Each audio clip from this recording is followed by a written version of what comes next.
So how do you think about an alternative currency, if you don't want to focus specifically on Bitcoin, but an alternative currency in a situation like that? Well, we know there's going to be this massive vying of for global preeminence between the dollar and the renminbi. Is that for me? Yep. I think just to look at the mechanics of it and the supply demand of it. Look,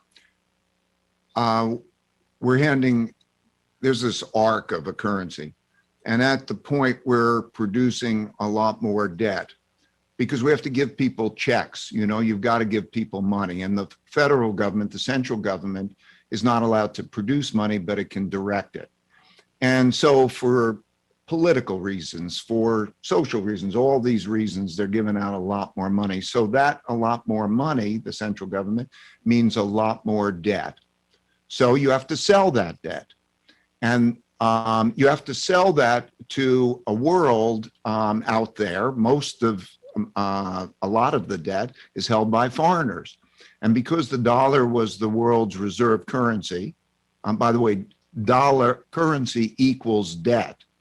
So if you hold a currency, that means you're holding a debt, whether it's a short-term debt or a long-term debt, but you're holding a promise to receive this paper money, essentially, that can be printed.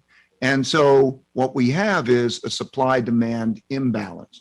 We have to sell a lot more debt to a lot of those who are holding a lot of debt, too much debt in terms of their percentage. And those include places like China, which holds $1 trillion of debt, and that you have to sell that, and they don't want to buy that as much as they do. So if you don't have the demand that's large enough to buy the quantity that'll be sold, and we won't, then the central bank, mechanistically, is in a position where they will either see interest rates rise and having the rationing of that debt, which is negative for the economy and negative for financial assets, or they will print money and buy that debt.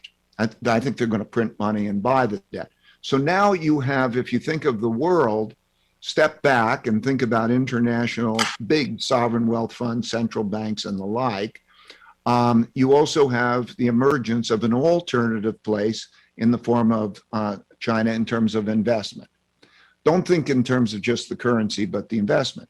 So they've opened up their capital markets. In 2015, you could invest in only 2% of those capital markets. Now you can invest in 60% of those capital markets. And they're offering higher yields, and there's a balance of payments. So I think you're going to see a supply-demand problem in the United States and a relative movement. So if you take, let's say, a bond in China, it's more attractive in a sense for its interest rate and so on.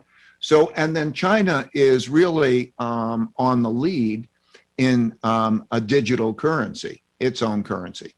And increasingly, I believe that will compete. So international investors and perhaps American investors will start to think, which one of those do I own? And then there'll be more choices. And that'll be a competitive environment. We haven't been in a competitive environment because the dollar has been the world's reserve currency. Now, I'm not saying that this shift is going to happen quickly, but in answer to your question, given the already overweighted nature of portfolios around the world and everybody, and then that's other supply, and you look at bonds, which is dollars equal, like if you're a pension fund, and how's the 60-40 working? What are you going to get out of the 40? So you could get, rather than not enough demand to buy those bonds that are going to be sold, you could get selling of those bonds. And if you have the selling of those bonds, then the central bank will be put into a very difficult position of either having interest rates rise a lot or having to monetize as it's been happened before. Yes. This has all happened in history in the British pound. So that's the answer to your question, in my opinion. about the supply and demand, and it won't be just dollars in Bitcoin.